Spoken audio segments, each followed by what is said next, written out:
These are down far. What's These up? chairs, I feel like I look short. It's because you are short.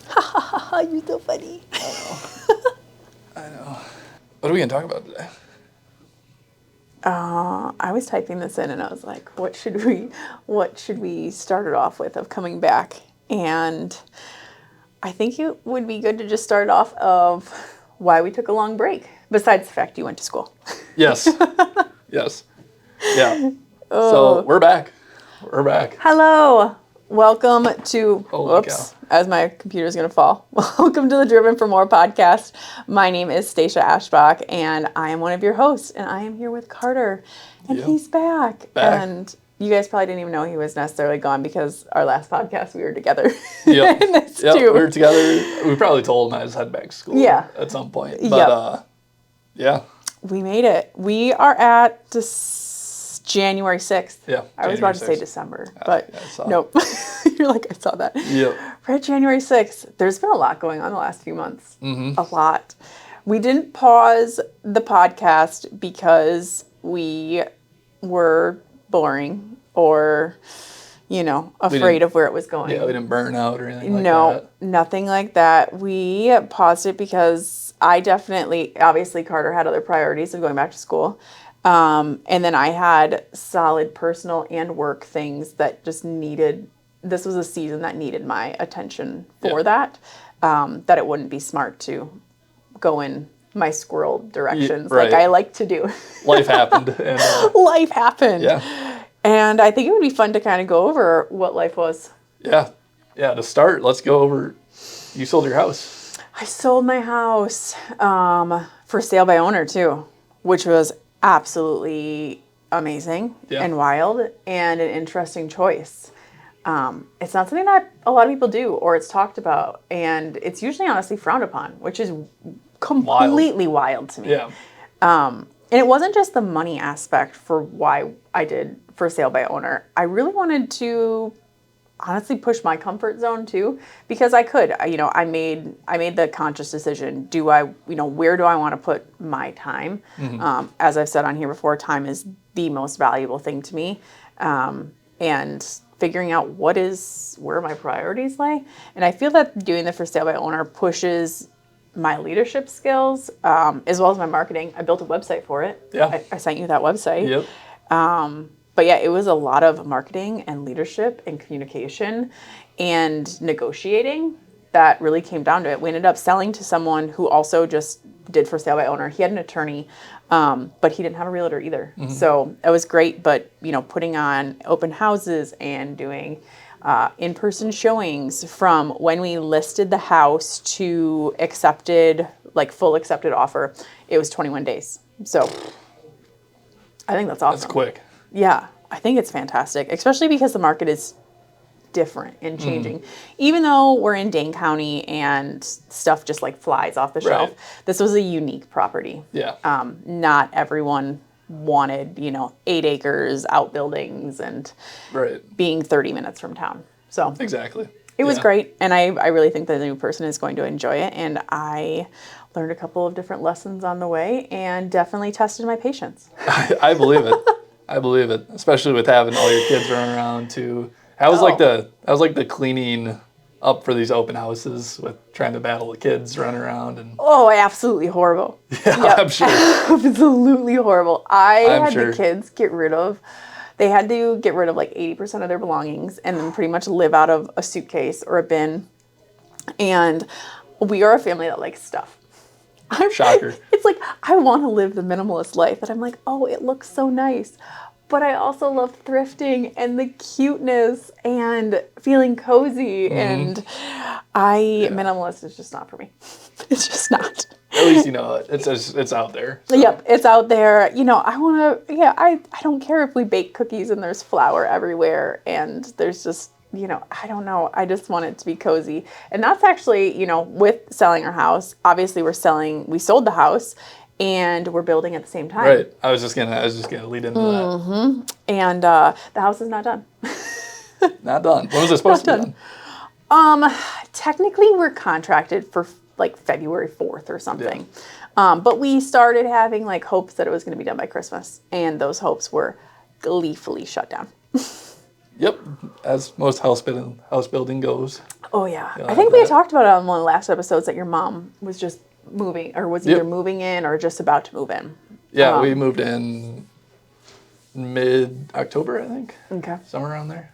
I'm so jealous. Maybe, So it might have been jealous. earlier than that. I don't know, but somewhere around there. Somewhere around there. Okay. But yeah, what are we at here? We're at our 11-day countdown. Our move-in is on the 17th. And not only do we have our move-in on the 17th, I also have a wedding to go to and a volleyball tournament. Yeah. So. And a vacation? Are you going on that or no? Oh, yeah, no, we're going. You're going? We're going. So I had a vacation for that. And a vacation planned. We are going on vacation. Oh, my husband and I are going on vacation Thursday, the 22nd, and we'll be back on the 27th. So a extended weekend on both ends. Mm-hmm. So that'll be a lot of fun. I'm a little hesitant on where we're going, but it'll be okay. It's going to be sunshine and warm. You know, I actually haven't looked at the weather there. I really hope it's sunshine and warm. Yeah, I would think so. I would think where you're going. I would think that the Dominican should be sunshine and warm. So Yeah. we're going to keep I think our it'll be fingers right. crossed there. Sure. But yeah, between building the house, selling the house, having 5 kids, having the business, working on building this brand, because I stopped the podcast of taking a break, but I didn't stop all of the other stuff. So, doing different meeting with clients and potential clients, and also trying to give back and, fill up other people's entrepreneurial cup with different advice. That's all things that I've continued growing over the last few months. And you've seen the website is, I bet I'm like 2 weeks from launch. Yeah. It looks and you've really been good. cruising on it too. Yeah, it is. It is cruising through. I took some amazing photos. So that's what I'm most excited about. I'm like, man, it was just like fire. I had said to, It was just fire. It was just You're so fire. old. I just absolutely love it. The woman who took the photos, I told her, I was like, man, I need to tag Goodwill in this, because this whole outfit is sponsored by thrifted. Goodwill. Yeah. Sponsored by Goodwill. My fun. That's awesome. It's just so much fun. It absolutely fills up my cup. Which is funny. And I love talking about thrifting with people. Mm-hmm. With my volleyball team that I had coached. We also finished up that. We forgot about that too. I didn't forget about that necessarily, but that was also going on. Yep, you forgot about that. So we went through a whole season of coaching 8th grade volleyball again.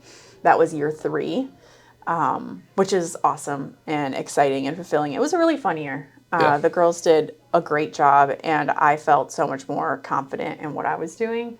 And for them to have really a good time and just learn to love the sport and themselves. Right. Which was amazing. So I did absolutely love that. And their end of the season gift to me. Did you? No, I haven't heard about this. Okay, so you hear about it. They did an envelope all together that had stickers on it that said like, let's go thrift shopping, thrifting, Oh, really? antiquing. And they got like a sticker or something from Goodwill, and they put it in there. And it was like $200 in cash, and it said enjoy thrifting. Really? Which is amazing too, because now the next one that everyone here at the shop got me a gift and put it together of a $200 Goodwill gift card, Right. Which was amazing. I was like, man, So funny. Everyone knows that thrifting is what fills up my cup. It's just you. I mean, It is. Oh, we have our. it's crazy how popular it's been become. It lately. is. Stop stealing all my shit. Honestly. No, Honestly. I find amazing things. It's funny because I was talking to one of the people that are here, and they're like, how do you find all this stuff? I was like, you just have like the feel, Yeah. the touch. You just gotta know. Yep. You just like walk through, like I have usually like a mission of what I'm looking through, or if I have time and I'm just like leisurely going through. I also go thrifting like a lot. So, if someone just only goes to like 2 thrift stores once, you really think you're going to find something. It's just Right. like you find treasures that you can curate your home and your office to be exactly you, exactly what you want. And that's what I love about thrifting, because it's so like uniquely me. I can't just go to Target and buy this. Like, no, this is probably something. I bought a rocking chair a couple weeks ago for $10, and it was made in the 1940s. Holy cow. Is what I found the stamp on it with like the original like money. It was like $60 back then. I was like, That's a bad I one. know. I was like, wow, that was a lot of money. I was like, I can't believe how much Yeah. of this. So I ended up I wonder looking what it the up conversion is, like $60 back then to now. to now. Yeah, it would be wild. Gotta be a lot. 100%. Gotta be And a lot. I ended up looking it up and found another one for sale on eBay. Someone was wanting $800 for it. I was like, well, you're in my house now and you look perfect. It's a win. That's a win. An absolute win. But yeah, I kind of wanted to, let me see here. I put a little note on here so we could get going on for the next thing. Let's see here. I feel like, with stepping back from the podcast and, as we had said, like focusing on the season that I was in of what I was doing was so good for being actually intentional about choices. And I feel that people sometimes struggle with that, of feeling that they have to do something to make other people happy and maybe like not about themselves. Like same thing about it honestly pulls into thrifting too. Like some people are like embarrassed. You're like, oh, I got this second hand or this. It's like, nah, girl, this is it. I think it all just it's just being intentional about who you are, what you want, what your priorities are. And I think that's a really good way to lead into the new year. And what's important about the new year, Carter? Setting goals. Setting goals, being intentional, Yeah. making sure that your time and your energy is spent in ways that are useful to you and are going to grow you into the person that you want to become. Yeah. We know how important goals are in your life and how important they are to everyone around you. Which I think is really important too. Of you're graduating this year. Yeah. What are you going to do, Carter? Why did I do this to me, Stacia? No, I did that on purpose because I knew you would. But yeah, no, there's definitely some topics to think about. And some new goals to set now that I'm done and can't fall back in college anymore necessarily. No. I also think, or I know one of the really important things, a book, I don't know if I've said it on here before, but I know I've mentioned it to you before, is The Gap and the Gain. Amazing book to read. And I think it's really important when you're setting your goals for the next year. So this year, you don't, no matter what, like, yes, we're at January 6th, but you don't need to feel like a failure at all. Just because you didn't start on the first, who the hell cares? Yeah. Nobody cares. You can start a goal anytime. Any day, any moment, you can start over. Does it help to start it right now? Yeah. Oh, you have to. More of a push, more of like a motivation. But what is it? It's like, isn't it something like 75% of New Year's resolutions? I think it's more than that. Fail in the first 2 weeks. I think it's more than that. I bet it is more than that. Yeah. People have such a hard time. I mean, anyone. It's a human instinct to have a difficult time setting, maintaining goals, and being dedicated and disciplined. It is. It is a difficult thing. You are never going to be comfortable somewhere you've never been. So getting out of your comfort zone, your body is always going to go into that like fight reaction that they're like, hey, I don't want to do this. I'm not comfortable here. Right. Don't put me in danger. Put me back into safety, even though safety is either making you plateau or decline. Safety is relative. It is. You can be safe in any which way or form. It's just it's all in your mind. Yeah. I think part of goals and why they don't fail is because, what's that saying? It takes like a certain amount of days to get into a routine. I think people used to say it was 21, but it's actually 75. Yeah, that's crazy. 75 days. That's, I think, why 75 Hard by Andy Frisella really got started, was that it took 75 days. It takes 75 days to really keep the dedication going and the discipline going, because it's, you have that high. It's like, you've got, oh yeah, I'm going to do this. I'm going to work out. I'm going to eat well. I'm going to do this. But once that high fails or you start you're tired, or you just have a day that you're like, I just want to be lazy. Yeah. Well, you can't. Like, you need to do this. You need to be disciplined to do this.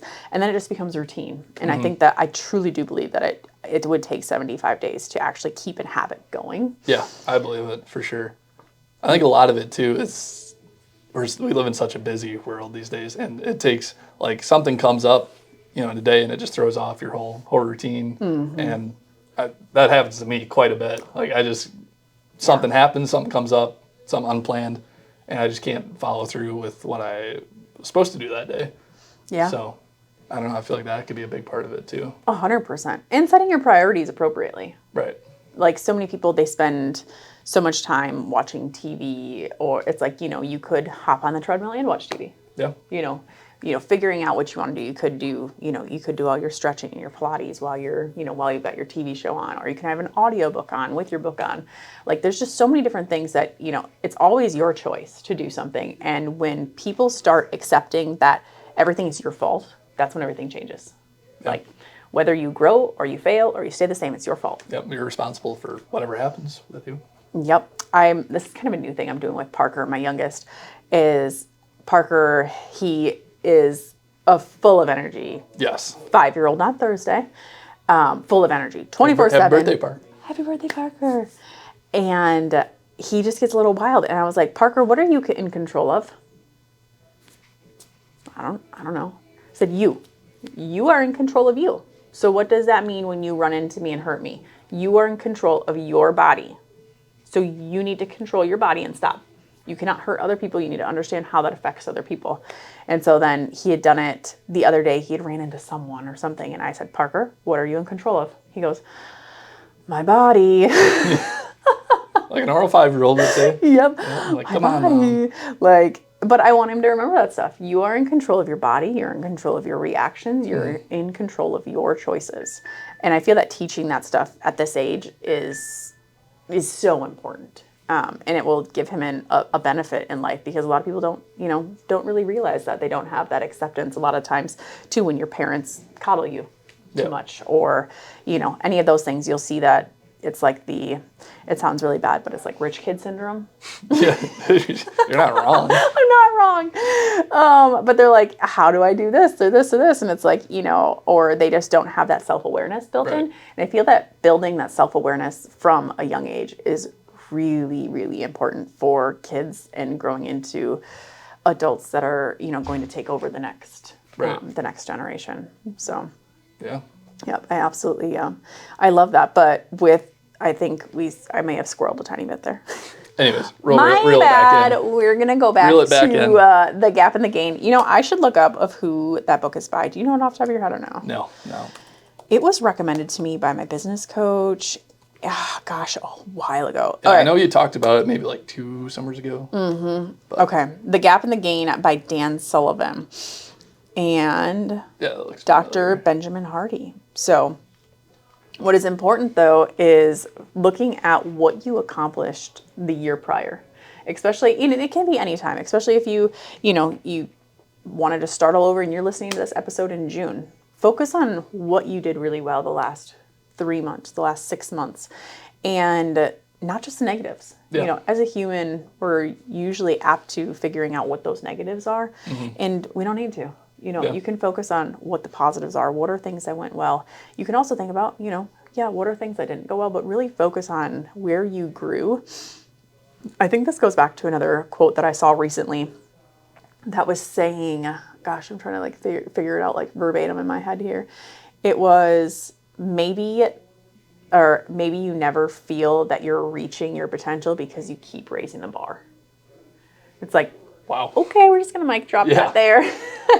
And you do. Sometimes you forget that you've come a really long ways. Yes. Even when you sit down and you think about your college experience, you're like, holy cow, how did I make it through 3.5 years? Honestly.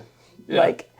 All the different things that you've done. And I chatted on a little bit of our last team meeting that I was like, I kind of picked out something with each person that I noticed over the year that they had really grown on that I wanted to share with everybody. That's something that I noticed about them. And I thought that was important, because sometimes you just get lost in it. You're like, man, I wish I would have done this. I wish I would have gone here. I wish I would have lost 20 more pounds. But sometimes you just got to realize that you are continually raising the bar when you work on yourself, you work on your business, you work on pouring into other people. You're going to continue to grow, and you should be proud of yourself. You should be satisfied with that. And I think that's really helpful in regards to starting your goals for the next year, because it starts off the year with the groundwork of gratitude. Right. And that is exactly where everyone needs to sit at, is being so gracious for the life that you have, the health that you have, and the abilities that you have. There's people out there that don't have the ability, they're not going to wake up tomorrow. They don't have the ability to walk and go somewhere. Being grateful for those what seem like minuscule everyday given things, I think is really important as you make your goals and what you're going towards. Something that's really interesting that I should have looked up the study on, but the last conference that I went to, they were talking about goal setting between males and females. So I'm going to run this scenario because we haven't gone through it, whatever that is outside. Yeah, I don't know. Run through this scenario because it was really interesting that it was stating the differences of goal setting between men and women. Okay. So if I talk about setting a goal, what's like the first thing that's going to come to your mind? I don't even know. Like picking the finish line, I would think. Yeah, I guess I should word it better. If I told you like right now, think of it quickly. Yeah, this is a good way to do it. This is way better. All right. Start over. Okay. All right. In the next like 10 to 20 seconds, just give me like some sweet goal. I want to run a marathon. You want to run a marathon? Okay. I love it. And so that's a male's point of view. Woman point of view, like the first thing that's coming into my mind, I'm like, you know what? Goal, I want to move into my new house. Yep. Like, I want to get that done.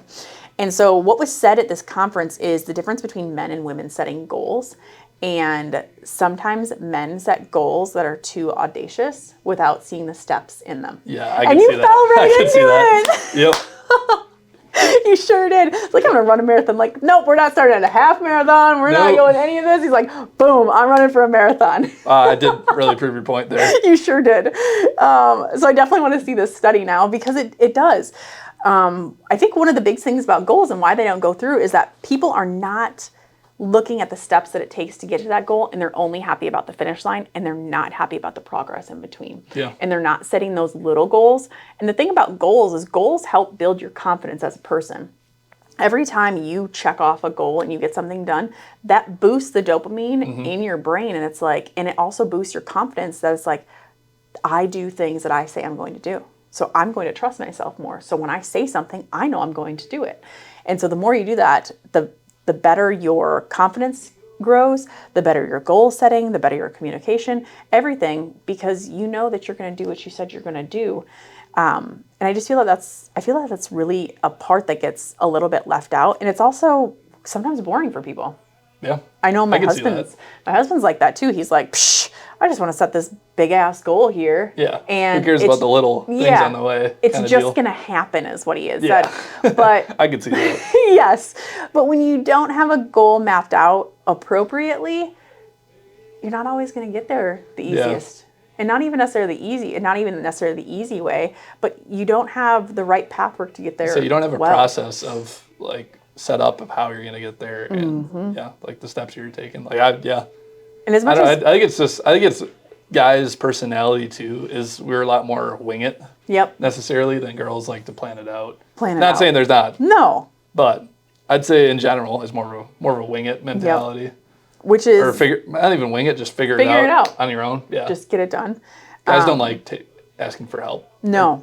So that is huge, but like it's almost like a ladder. It's like, okay, let's figure out, or let's, on a road trip, planning out where your road trip stops are going to be, because like, hey, I want to go see this, or I want to go see this. And yes, it's super fun to just wing it and be like, psh, yeah, we're just gonna ship it. We're gonna go stay here. We're gonna get a snack here because it looks good. Like all that stuff's fun, but when you're actually doing a goal, it's important to, set those small things too, so it doesn't seem too audacious that you're not even going to get it done. Right. Kind of like a marathon is a huge goal. Mm-hmm. So setting up, I want to be able to run 10 miles with, 10-minute miles or less. Okay. Setting up something like that, because then you can check it off, be like, oh my gosh, I'm getting that much closer. Yeah. And you can also like track your progress and see your growth, because from starting, in which I know you run and you do all that kind of stuff, but for like the average person who maybe only does minimal exercise, right, they're not going to be like, all right, January 6th, I'm running a marathon by next year. Like that is intense. It's intense, really intense. Very intense, a ton of planning and process. And, and I think it comes back to, the big thing too, that when you're working on your goals, it comes back to what we were just talking about for habits. Yeah. Because goals will truly fall back on your systems and your processes and your habits, because there's only so far that motivation will go. Right. And that's why so many people fall off after the 2-week mark. Yeah. is because the motivation leaves and they don't actually have the discipline to follow through. That makes sense. Yeah. Yeah. And so I think it's, being able to set that up of like, I do hard things. I'm going to make sure that I do these different things and I set my priorities and I build the dedication, because it isn't just something that anyone wants to do. Life is, our world and our lives are literally built for comfort. Yeah. We were just talking about how cheap TVs are now, which it's still quote unquote cheap, but relatively. yes. But I was talking to Gillis about it because I just bought a TV and he's like, oh man, how much did you spend on it? Because I bought a 75-inch TV for like $450. And he's like, I spent like $2,000 like 2 years ago. And I was like, I got a Black Friday deal and it was pretty sweet. And can't complain. It's just a TV. Like, I mean, you watch the movies on it sometimes, but I don't play video games. I don't do any like that kind of stuff. What do I need like a fancy TV for? But even so, the fancy TVs, he looked them up and he's like, man, they're really not that much money anymore. And it's because like comfort is so built into our lives. My kids want some like expensive sweatshirt brand called Comfort. That's literally the name of the sweatshirt. Have you heard of it? I think so, yeah. I'm not like super trendy in general. But I'm not trendy. Check out my boots. We got our shit kickers boots on. and jeans. We are set. Yeah, no, big fashion guy. Anyways. That's too funny. But it's just, life is just built for comfort. And, if you are driven for more, you're going to have to be comfortable being uncomfortable. Yeah. You have to not always take the comfort, because if you do the same thing, you're going to have the same results. And, there's a difference between being burnt out and, and like going hard and the hustle culture and everything like that. Yeah. I'm all about the hustle culture. We know. We know. We got it. If you've listened to this podcast before, you probably figured it out. The podcast is driven for more. Like, come on, we want more. But I do. I love it. I love the feeling of it. I love the thrill of it. I think that's why I love thrifting too, is that I love the thrill of the find, and it's just fun. Yeah. It is absolutely fun. And I also, my big thing is I love seeing other people grow. Yeah. And I think that's one of the most important parts of leadership. One of the most important traits of leadership that someone can have is truly loving to see people grow. Yeah. And knowing taking that, it personally too. Yeah. Knowing that you can pour into someone and help build their potential. It's awesome and exciting. And I absolutely love it. Yeah. So it's definitely great. Well, I think this was a solid start back into the season 2-esque-ish. I think we're just going to keep posting episodes. I don't even know if there's going to be who knows different what seasons. Seasons are blending, and just episode this, episode that. Episode this, that. I don't know what episode this is, but wherever you are, wherever you're tuning in at, we appreciate you. We would love for you to like and follow and subscribe so you will be notified when our next episodes come out. Website, StaciaAshbach.com will be launching soon, which is just keep an eye out for that. Super exciting. I'm going to have a lot of free content on there that is going to be, leadership based, and then it'll be connected to socials on Instagram and TikTok that, you'll be able to get a lot more, sometimes smaller free content where you may not have to listen to a full podcast episode. But the podcast episodes are just meant to be more personal and fun and see the creativity and the authenticity. How your brain works, which is... How the brain works. There should be a study on that on its own. Right. Which is one of the exciting things that's actually going to be on the website, that you will be able to schedule a time to brainstorm with me or do some mentorship. So those are some really exciting things. That'll be very beneficial for plenty of people. Yeah, coming down the pipeline. So we love it. Thanks for tuning in. Share this episode with someone who may need it. Thank you for joining, and I appreciate you, and I cannot wait to see you grow. Yeah. So we'll see you next week.